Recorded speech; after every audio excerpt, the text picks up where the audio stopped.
اليتيم ولا تكن إلا صديقا لليتيم حميما، وارسم حروف العطف حول جبينه، فالعطف يمكن أن يرى مرسوما، وامسح بكفك رأسه سترى على كفيك زهرا بالشذا مفغوما، ولسوف تبصر في فؤادك واحة للحب تجعل نبضه تنغيما، للحب تجعل نبضه تنغيما.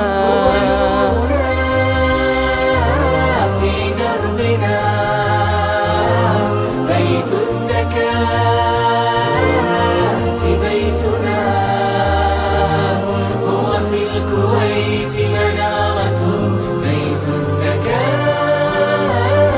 يا كافل الأيتام كأسك أصبحت ملأى وصار مزاجها تسنيما، ما اليتم إلا ساحة مفتوحة منها نجهز للحياة عظيما.